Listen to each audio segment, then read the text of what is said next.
In the E-Block today, tonight is opening night for a play in honor of Black History Month. A play called Frederick Douglass, a biographical play, opens tonight at the Kent Theater in Sparta. The show takes you back to the 1800s and highlights Douglass's life from his time as a slave to his rise as a politician. The play wouldn't be complete without his famous friends Abraham Lincoln, Susan B. Anthony, and John Brown. The organizers are encouraging everyone to come out and hope they will be moved by the show to make this world equal to every human being, which was Mr. Douglass's goal 200 years ago. Racism and inequality is still an issue today. And this play takes place over 200 years ago, and we're still dealing with those issues today. And that's why it's so important to just continue to educate, give people a real history. The show opens tonight at 7:30 with a second show tomorrow at 7:30, and a Sunday show is planned for 2 p.m., and you can find tickets on Eventbrite. Well, the Grand Rapids Griffiths on the road, the world of Disney, taking over Van Andel Arena. Disney on Ice continues this weekend.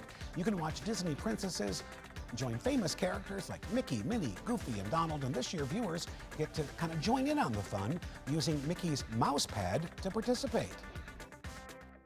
Which is a very special tablet that we actually use to make the show happen. So we get the guests from our audience to shout out their different stories that they want to see or their favorite characters, and then we'll use this mouse pad to actually make the show happen. And there are shows every day through Sunday. Tickets to Disney on Ice still available online.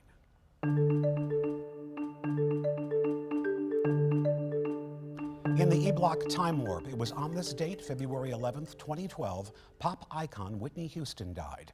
She was found in the Beverly Hilton Hotel hours before a Grammy party hosted by her mentor, producer Clive Davis. The cause of death was accidental drowning in the bathtub, but long-term cocaine use and heart disease were contributing factors. Whitney Houston was just 48 years old.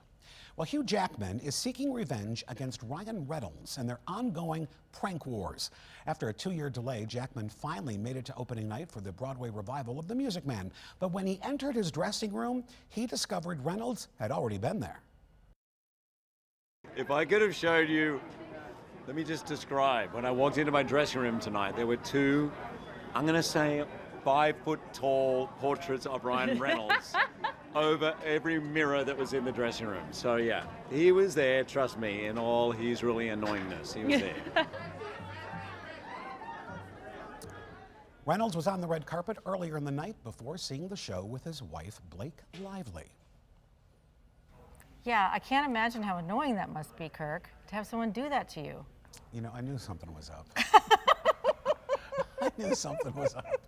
If only I had the body, the same body as that stand-up, as that standee. Yeah, I know. You were like, I don't understand why this is happening. Yeah, why don't we show them who that really is? All right. Yeah, it's one of the bachelors. Very clever, Val. Yeah, thank you. But you matched pretty well. I love it.